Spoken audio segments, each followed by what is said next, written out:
नमस्कार, मैं हूं दीपक कुमार। स्वागत है आप सभी का बिगिन टू लर्न पर बीआईटी यानी बेसिक्स ऑफ इंफॉर्मेशन टेक्नोलॉजी की क्लास में। हमने अब से पहले बहुत सारे टॉपिक्स को कवर किया है। आज का हमारा जो टॉपिक है वो है यूजेज ऑफ कंप्यूटर। तो आज के टॉपिक में हम जानेंगे कंप्यूटर के उपयोग कहाँ-कहाँ किए जाते हैं, किस-किस की जगह पर किस तरीके से कंप्यूटर का यूज हम कर सकते हैं। तो हम यूजेज ऑफ कंप्यूटर जाने उससे पहले हम जान लेते हैं, समझ लेते हैं, हमको बात करनी पड़ेगी कि हमको कंप्यूटर की आवश्यकता क्यों पड़ी। तो अब हम कंप्यूटर के बारे में और कंप्यूटर की आवश्यकता क्यों पड़ी इस बारे में बात करें, उससे पहले हमेशा की तरह आपसे एक छोटी-सी अपील ये है कि अगर आप टेलीग्राम चैनल को जॉइन नहीं कर पाए हैं अभी तक, तो आप टेलीग्राम चैनल को जॉइन कर लीजिए क्योंकि हर एक वीडियो का पीडीएफ टेलीग्राम चैनल पर आपको मिल जाता है।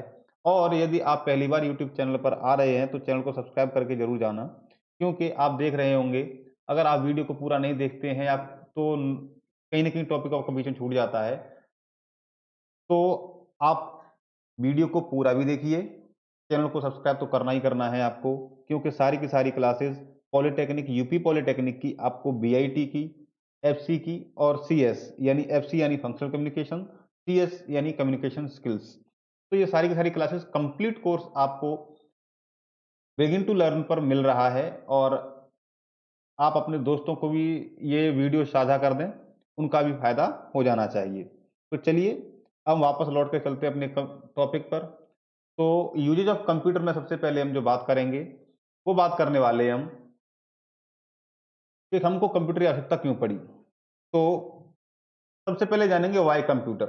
अब कंप्यूटर की आवश्यकता क्यों पड़ी इसके बारे में जानने के लिए हमको सबको पता है आज के आधुनिक युग में means in this modern era we have to use the machines because of we can do the every work very ease at very ease। बहुत आसानी से हम हर एक काम को कर सकें इसलिए हमको मशीनों की आवश्यकता पड़ती है। तो कंप्यूटर, व्हाट इज कंप्यूटर? सबसे पहले लेक्चर में हम लोग जान चुके हैं computer is an electronic machine means it is also considered as machine. और कंसीडर्ड ही नहीं की जाती है, इट इज अ मशीन। ये एक मशीन है जो कि हमारी बहुत सारे फील्ड्स में हेल्प करती है। ये सारी बातें हम जानते हैं। तो हम वाई कंप्यूटर में हम जानेंगे किन किन फील्ड्स में हमारे लिए कंप्यूटर हेल्पफुल होता है। तो सबसे पहले हम जानेंगे कि अब कंप्यूटर के फीचर्स क्या हैं। ठीक है, तो इतनी सी बात हमारी समझ में आ गई है कंप्यूटर की जरूरत क्यों पड़ी। क्योंकि किसी भी काम को करने के लिए आसानी से और सरलता के साथ और तेज गति में करने के लिए मीन्स स्पीड से करने के लिए, इजीली करने के लिए, विद एक्यूरेसी करने के लिए we need machines and computer is also a machine. That's why we need computer. Okay, and computer help us in various fields। अब वो सारे फील्ड्स क्या हैं, कंप्यूटर के फायदे क्या हैं, ठीक है, उनके बारे में हम जानेंगे। तो कंप्यूटर किस किस बेसिस पर काम कर सकता है, कंप्यूटर के फायदे क्या हैं यूज करने के, इनके बारे में हम थोड़ा सा बात कर लेते हैं। तो now we move on to characteristics of computer. सबसे पहले कंप्यूटर के बारे में हमने जान लिया है, तो अब हम कंप्यूटर के फायदे क्या हैं, क्या इसकी खूबियां हैं, इसके बारे में जानेंगे। तो आप देख रहे होंगे आपके सामने ये इतना बड़ा मैंने चार्ट बना के रखा है ये। इस चार्ट में हम देखेंगे बहुत सारी इतनी भी खूबियां कंप्यूटर के अंदर लगभग पाई जाती हैं, वो सारी खूबियों को मैंने इंक्लूड किया हुआ है। ठीक है, तो यहाँ पहले नंबर पर आप देखेंगे, सबसे पहले नंबर पर जो है वो है आपका स्पीड। मीन्स ये जो स्पीड है कंप्यूटर की किसी भी काम को करने के लिए, क्योंकि कंप्यूटर का यूज मोस्ट प्रोबेबली सबसे स्टार्टिंग में मैंने आपको बताया था कैलकुलेशन के पर्पज से किया जाता था। ठीक है, तो स्पीड अब मॉडर्न एज के कंप्यूटर्स को अगर आप देखेंगे तो आप देख सकते हैं, आप दिमाग में सोच भी नहीं पाते हैं कि 2+2 कितना होगा। उससे पहले अगर आपके हाथों की स्पीड अच्छी है या फिर कोई भी लंबा, हम 2+2 तो बहुत छोटा सा न्यूमेरिकल हो जाता है, इससे भी और टिपिकल और लेंदी न्यूमेरिकल्स को सॉल्व करना है, सॉर्ट आउट करना है, तो you have to just enter the values. आप उतना सॉल्व करके नहीं निकाल पाएंगे, computer will give you answer within seconds, within milliseconds. Okay, तो ये आपकी कंप्यूटर की स्पीड है। ठीक है, और इसके बाद आती है रिलायबिलिटी, जिसे कहते हैं विश्वसनीयता। क्या है इसकी रिलायबिलिटी? का मतलब ये है कि आप इसके ऊपर एक्यूरेसी के ऊपर विश्वास कर सकते हैं, जो भी रिजल्ट देता है ये गलत नहीं देगा, बशर्ते आपने इसके लिए इनपुट ठीक किया हो। इन सारी बातों के बारे में हम बात कर चुके हैं। ठीक है, एक्यूरेसी आपको पता ही है, आप डेटा ठीक देंगे तो ये आपका एक्यूरेसी भी 100% देगा ही देगा। आपका डेटा ठीक होना चाहिए, कंप्यूटर का आंसर हमेशा करेक्ट होता है। डिलीजेंस है ये, मेमोरी कैपेसिटी। आप एक बार को आदमी भूल सकता है, लेकिन कंप्यूटर कभी भी नहीं भूलता है। ठीक है, आदमी एक बात को पढ़ने के बाद भूल जाएगा, लेकिन computer does not forget anything because it has permanent memory in itself inbuilt. तो हम देखते हैं परमानेंट मेमोरी के बारे में, इसके टॉपिक के बाद हम मेमोरी टॉपिक के ऊपर बात करने वाले हैं। ठीक है, तो इसके बारे में देखेंगे हम। तो आप देखेंगे मेमोरी जो होती है, अगर आपने एक बार कोई भी डेटा या कोई भी इंफॉर्मेशन कंप्यूटर में सेव कर दी, तो वो आपकी फॉर एवर, मतलब जब तक वो खराब नहीं होगा, फॉर एवर लॉन्ग लास्टिंग आपके लिए वो रहेगी सेफ।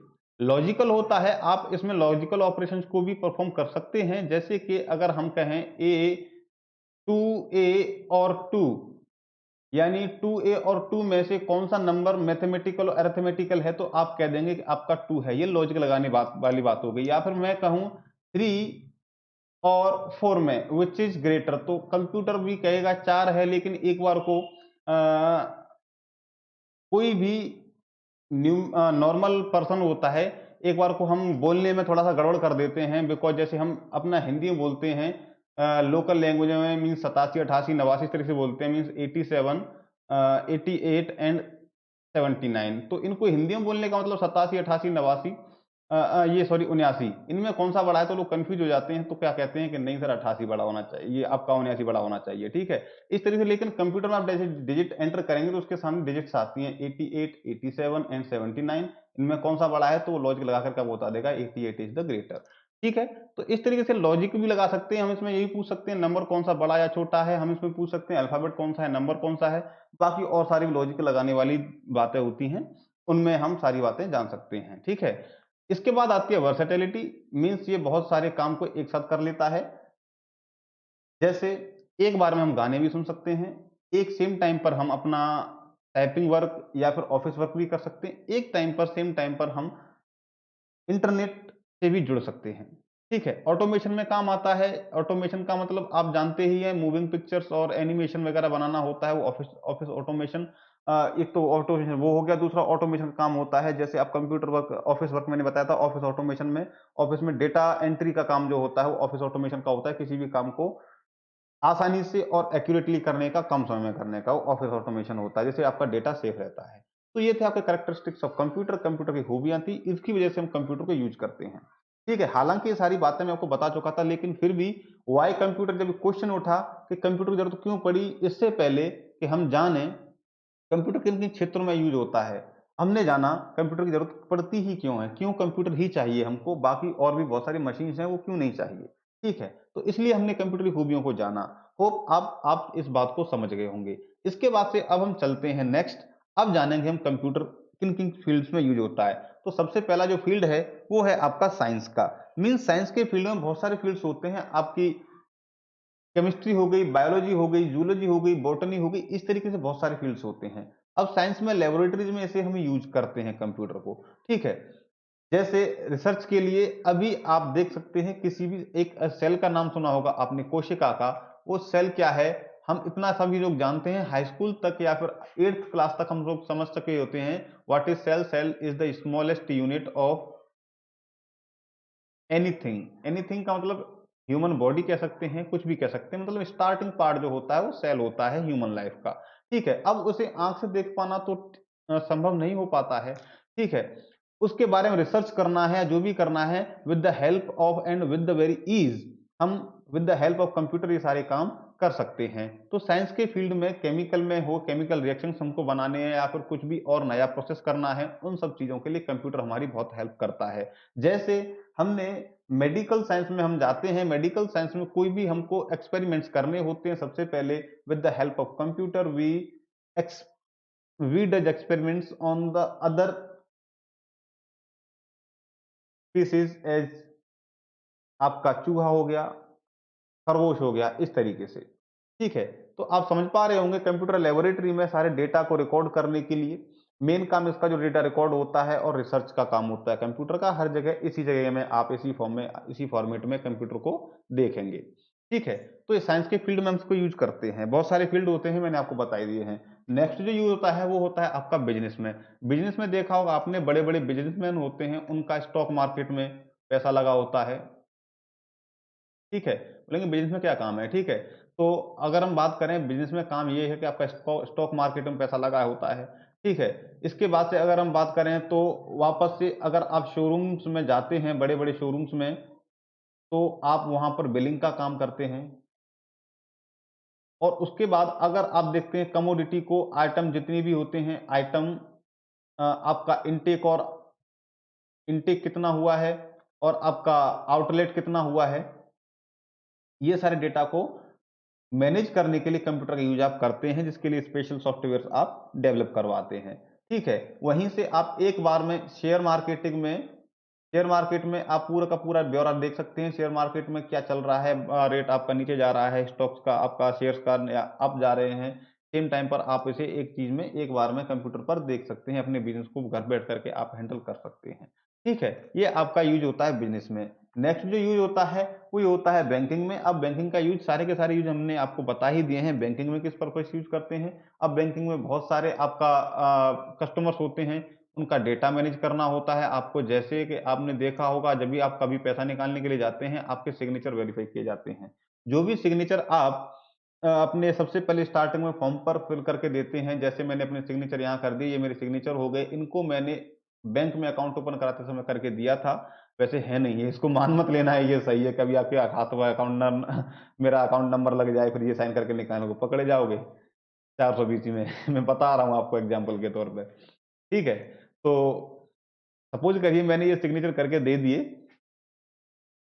तो जो भी वहां पर आपका कैशियर वगैरह बैठा होगा, आपने जो सिग्नेचर विड्रॉल फॉर्म पे ये करके दिए हैं, उनके पास वो अपने आपके सिग्नेचर को सेव करके रखते हैं अपने सॉफ्टवेयर में। जैसे ही आपने सिग्नेचर करके दिया, विड्रॉल भर के दिया, वो उनके सिस्टम में जो भी सिग्नेचर सेव रखे हुए हैं, सेव हैं, उनमें से मैच करेंगे। अगर मैच करते हैं तभी आपका पैसा निकाल के देते हैं, नहीं तो वो नहीं देते हैं। ये आपकी सिक्योरिटी होती है, ठीक है। ये चीजें कॉन्फिडेंशियल होती हैं। उसके बाद में इतने सारे कस्टमर्स होते हैं, उनके अकाउंट को मैनेज करना है। अकाउंट मैनेजमेंट के लिए क्या होता है? अब अकाउंट मैनेजमेंट के लिए सर आपको बहुत ज़्यादा माथापच्ची करनी पड़ेगी। रजिस्टर्स होंगे, कितना पैसा आ गया, बार-बार जोड़ घटाना है आपको कि इतना पैसा निकल गया, इतना पैसा जुड़ गया, इतना पैसा हो गया, बार-बार हाथ से लिखते-लिखते परेशान हो जाएँगे। अब कंप्यूटर ने क्या किया, आपने अकाउंट में डाले ₹2000, वहाँ सॉफ्टवेयर डला हुआ है, वो कह देगा क्रेडिटेड ₹2000 से। अब आपके मानिए चलिए ₹1500 पहले से पड़े हुए हैं उसमें, कितने हो गए, अब आपके हो गए ₹3500। फटाक से बस आपने ₹2000 ऐड किए क्रेडिट वाले ऑप्शन में जाकर के, तुरंत आपके अकाउंट में ₹3500 वो शो कर देगा। इतना सा काम आपका इतना ईज़ी हो गया। जो काम अगर आप उसे 5 मिनट में करते, ये काम कंप्यूटर ने उसे 1 मिनट में ही और 1 मिनट से पहले ही करके दे दिया है। तो ये यूजेज है बैंकिंग में। और अब तो बहुत सारे यूजेज कंप्यूटर के लिए आप देखेंगे सीसीटीवी में करते लगे हैं। सीसीटीवी का फॉर्म आप जानते ही हैं, सीसीटीवी क्या होता है? सीसीटीवी क्या होता है का मतलब आप सभी लोग जानते हैं कि ये कैमरा होता है, लेकिन क्या होता है इसकी फुल फॉर्म? तो सीसीटीवी की फुल फॉर्म जो होती है वो होती है close circuit camera, sorry slow close circuit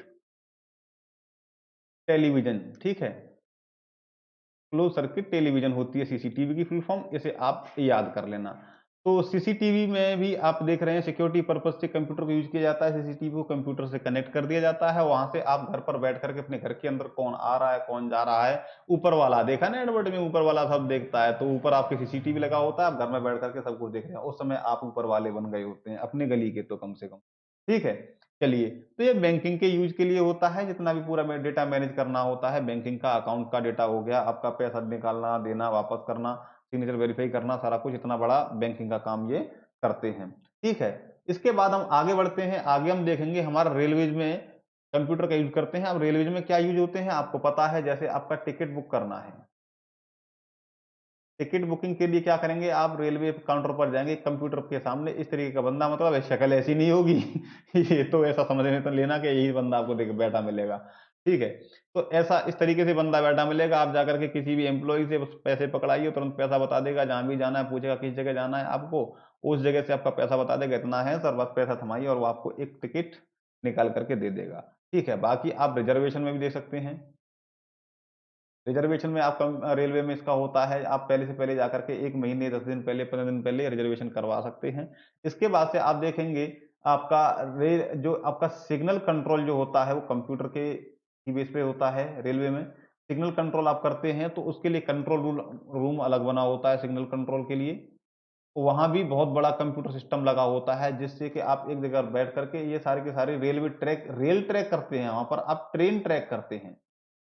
train trekking में आप यूज करते हैं, जैसे कौन सी ट्रेन किस जगह पर आ गई है, आप लाइव लोकेशन जीपीएस के थ्रू करते हैं, जो पूरा का पूरा डेटा कंप्यूटर पर शो होता है। ठीक है, उसके बाद आपको ये भी पता चल जाता है किस जगह से आपकी रेल टूटी हुई है। रेल का मतलब आपकी जो पटरी होती है वो पटरी किस जगह तक टूटी हुई है, सारा का सारा डेटा आपको कंप्यूटर एक जगह पर आपके कंट्रोल रूम में बैठ करके बता दिया जाता है। सिग्नल कंट्रोल करते हैं, आप किस ट्रेन को किस प्लेटफॉर्म पर लेकर के जाना है, ये सारा कंट्रोल ये आपका लोको पायलट नहीं करता है, बल्कि आप कंट्रोल रूम में बैठ करके लोको पायलट से सारे काम करवा रहे होते हैं कि आप यहाँ से आपको यहाँ जाना है। केवल वो तो लोको पायलट का काम होता है रेल मीन्स ट्रेन को स्पीड देना और ब्रेक्स लगाना, इस तरीके का। बाकी जो सारे काम होते हैं वो कंट्रोल रूम से होते हैं। ठीक है, चलिए, तो इस तरीके से हमने देखा रेलवे में भी आपके कंप्यूटर के यूज बहुत सारे हैं। नेक्स्ट यूज जो हम देखेंगे वो होता है आपका एक तो एजुकेशन सिस्टम में, और ये बहुत बड़ा यूज है आज के समय में। अगर आप देख पाएंगे तो बच्चों को, छोटे छोटे बच्चों से लेकर के बड़े बड़े हाई लेवल जो भी एजुकेशन होती है आपकी, हर एक जगह कंप्यूटर का यूज होता है। आजकल आपके इतने भी एग्जाम्स हैं वो भी आपके एग्जाम्स सारे के सारे कंप्यूटर बेस्ड ही होते हैं, जिसे आप सीबीटी कहते हैं, मीन्स कंप्यूटर बेस्ड टेस्ट। ठीक है, तो इस तरीके से बोलेंगे तो छोटे बच्चों को आप छोटे से बचपन से ही, बचपने से केवल आप नर्सरी में भी देखेंगे तो उनके लिए जो टॉयज होते हैं उनके खेलने के, वो भी किस तरीके से लैपटॉप टाइप का एक तो आएगा बनने के लिए। उसमें एबीसीडी आपकी लिखी है और उसकी प्रोग्राम इस तरीके से कि बच्चा अगर ए दबाएगा तो प्रोनाउंसिएट ए करेगा, बी दबाएगा तो प्रोनाउंसिएशन उसका बी करेगा। इस तरह से बच्चा एबीसीडी आजकल टेक्नोलॉजी के हिसाब से सीख रहा है। ठीक है, इसके बाद में अगर आप और देखेंगे और हायर लेवल पे आ जाएंगे तो आप देखेंगे कंप्यूटर की हेल्प से, जैसे आप इस पिक्चर में देख पा रहे हैं, यहाँ पर बच्चों को ड्राइंग करना सिखाया जा रहा है। ठीक है, इसके और आगे बढ़ जाइए तो आप साइंस एंड उसके बाद से फिर डेटा आपका बढ़ता ही जाता है। कंप्यूटर के बारे में एक कंप्यूटर आपका अलग सब्जेक्ट हो जाता है, उसके बारे में आप पढ़ेंगे। बाकी इंग्लिश, साइंस, मैथमेटिक्स जितने भी आपको सीखने हैं सारे के सारे with the help of computer you can learn, सारी सारी बातें आप सीख सकते हैं। ठीक है, तो एजुकेशन सिस्टम में छोटा हो या बड़ा हो, हर जगह ये बच्चों को सिखाने के लिए तो यूज किया जाता है। बाकी इसका जो मेन काम होता है वो होता है डेटा मैनेजमेंट का। और डेटा मैनेजमेंट क्या होता है, वही एक एजुकेशन सिस्टम में जितना भी आपका स्टाफ हो गया, एम्प्लॉय हो गए, उन सबका डेटा मेंटेन करना, उनकी सैलरी किस तरीके से, किसको कितनी सैलरी देनी है, पूरा डेटा मैनेज किया जाता है। कौन आया कौन गया उसका पूरा डेटा रहता है। आजकल तो मॉडर्नाइजेशन करते करते आप देखेंगे आपका बायोमेट्रिक सिस्टम लागू हो गया है। बायोमेट्रिक में क्या करते हैं आप, बायोमेट्रिक में आप अपना थंब लगाएंगे, आपकी अटेंडेंस लग जाएगी। इसी तरीके से स्टाफ की अटेंडेंस भी लगाई जाती है और इसी तरीके से आपके बच्चों की अटेंडेंस भी लगाई जाती है। क्योंकि किन्हीं किन्हीं बच्चों के फिंगरप्रिंट्स नहीं आ पाते तो उनके लिए आप देखते हैं आपका फ्लैश कार्ड यूज किया जाता है। फ्लैश कार्ड आप जानते ही हैं किस तरीके से यूज किया जाता है, मीन्स वो एक आपका पंच कार्ड जिसे बोलते हैं, पंच कार्ड, फ्लैश कार्ड या पंच कार्ड।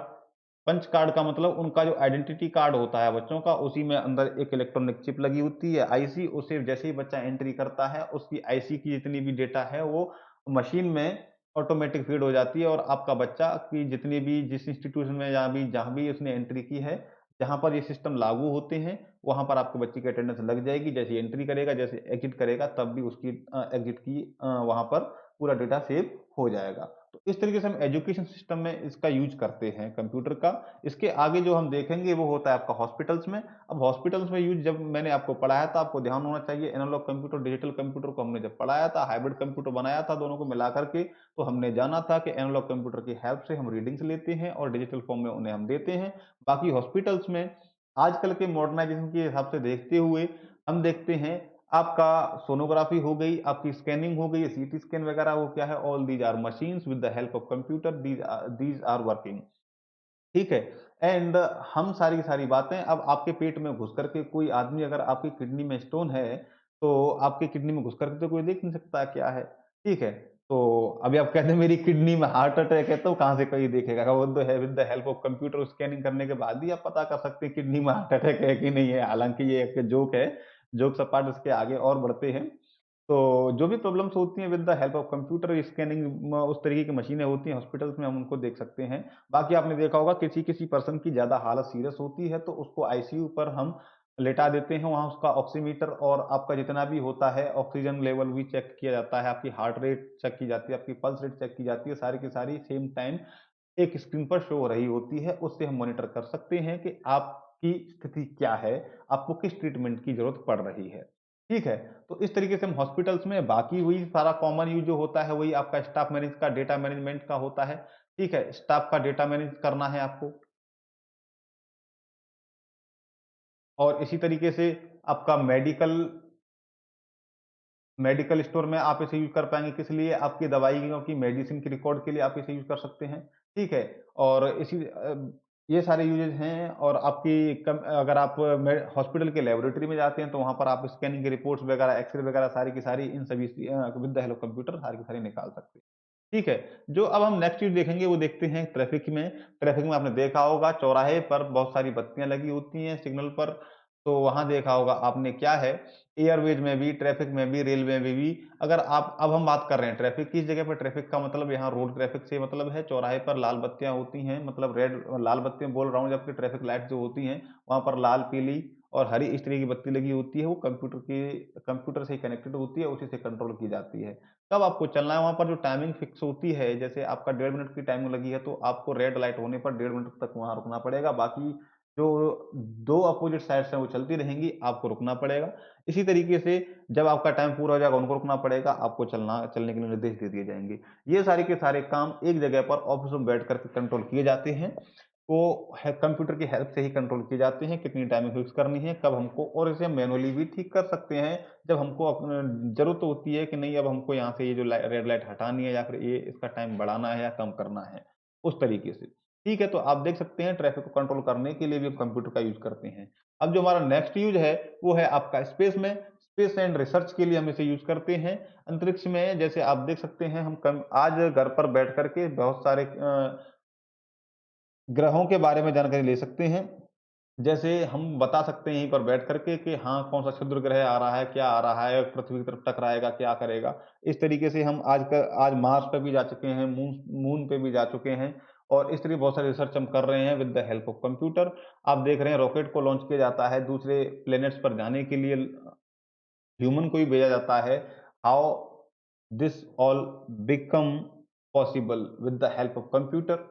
सीधी-सी बात है, यहाँ पर कंप्यूटर बार-बार कंप्यूटर ही आएगा, वो इसलिए आएगा क्योंकि ज़्यादातर काम जो है आदमी कंप्यूटर को सिर्फ़ और सिर्फ़ इंस्ट्रक्शंस देता है, मैक्सिमम वर्क को कंप्यूटर आज अपने आप कर लेता है। ठीक है?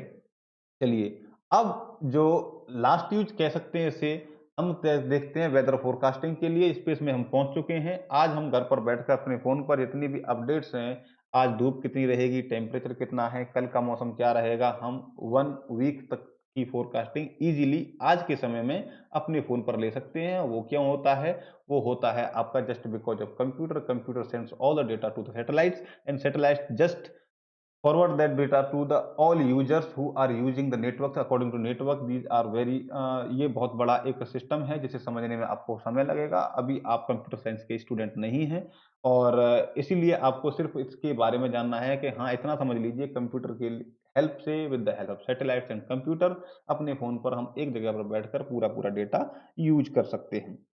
ठीक है, सारी की सारी जानकारी मौसम के बारे में भी हम ले सकते हैं कि हाँ, ये जो है आपका मौसम क्या है और किस तरीके से आगे का मौसम रहने वाला है। ठीक है, होप आप समझ गए होंगे, और ये हमारे कंप्यूटर के यूज़ेज़ थे। अगर आपको वीडियो अच्छा लगा है, अगर आपने वीडियो पूरा देखा है, तो आप कुछ न कुछ अच्छा ही सीख के गए हैं। अगर आपने पूरी वीडियो पूरा नहीं देखा, लास्ट में स्किप कर दिया है, तो भी आप वीडियो पूरा देखिए। बाकी हमसे जुड़े रहने के लिए आपका बीआईटी का पॉलिटेक्निक वाले स्टूडेंट्स के कंप्यूटर कोर्स के लिए आपने यूट्यूब को सब्सक्राइब कर लिया है, अगर नहीं किया तो कर लीजिए भाई साहब, ठीक है। टेलीग्राम चैनल पर आप उसे जॉइन कर लीजिए, क्योंकि वहाँ पर आपको सारी की सारी पीडीएफ जो है टेलीग्राम चैनल पर मिलने वाली हैं। यहाँ आपका यूट्यूब पर पूरी की पूरी वीडियोज़ मिलेंगी, कंप्लीट कोर्स, और इसके बाद फेसबुक पर भी आपको पूरी वीडियोज़ की लिंक और आपको पीडीएफ की लिंक भी फेसबुक पर मिलेंगी। बस आपको कुछ नहीं करना है, तीनों जगह पर एक ही चीज़ सर्च करनी है, चैनल का नाम सर्च करना है, आपका बिगिन टू लर्न आप सर्च करिए। आपको सारी चीज़ें यूट्यूब पर, टेलीग्राम पर, फेसबुक पर एक ही नाम से सारी चीज़ें मिल जाएँगी। सर्च करिए, फॉलो करिए, सब्सक्राइब करिए, सब कुछ करिए। अगर आप पहली बार आए हैं तो अभी सब्सक्राइब करके जाइए। हमें नहीं पता, क्योंकि हम आपको पढ़ा रहे हैं, आप हमें ज़रूर कुछ ना कुछ रिस्पॉन्स दीजिए। वीडियो पूरा ज़रूर देखा करिए, आपसे रिक्वेस्ट है, ठीक है? और आप इसको फॉरवर्ड करना तो बिल्कुल भी ना भूलें, क्योंकि कुछ बच्चे ये सोच के बैठ जाते हैं कि नहीं, अगर पॉलिटेक्निक में हम बीआईटी पढ़ रहे हैं तो उसका यूज़ कुछ नहीं है। मैं आपको बता दूँ, इसका यूज़ आपके लिए, अगर आप किसी भी फील्ड में जा रहे हैं तो वहाँ पर चाहे आप जॉब कर रहे हैं या फिर एजुकेशन ले रहे हैं, हर जगह without computer you are incomplete, कुछ भी नहीं कर सकते आज के समय में। तो आपके लिए बेशक इसका रिटन एग्जाम नहीं होता है, फिर भी कंप्यूटर सीखना ज़रूरी है। तो यहाँ अभी तक तो हम थ्योरी की बात कर रहे थे, 2-4 लेक्चर और थ्योरी के आने वाले हैं, 2-4 वीडियोज़। उसके बाद से हम प्रैक्टिकल्स के 100% कंप्लीट प्रैक्टिकल्स के बारे में बात करेंगे, जहां पर मैं आपको एमएस ऑफिस सिखाऊंगा। ऑफिस में भी आपको मैंने बता दिया था लिमिटेड चीज सिखाऊंगा, कंप्लीट ऑफिस नहीं सिखाई जाएगी, क्योंकि जो भी चीजें कॉमन चीजें हैं जो आपके यूज की हैं, जैसे एमएस वर्ड हो गया, एमएस एक्सेल हो गया, पावर पॉइंट हो गया, ये तीनों चीजें बहुत जरूरी हैं, इनको मैं आपको सिखाने वाला हूं, कंप्लीट सिखाऊंगा। प्रैक्टिकल्स सारी की सारी वीडियो मैं आपको देता रहूंगा। तो just do subscribe the channel, do follow Facebook, do join telegram channel. Till then, be with begin to learn. We will meet in next video. Thank you.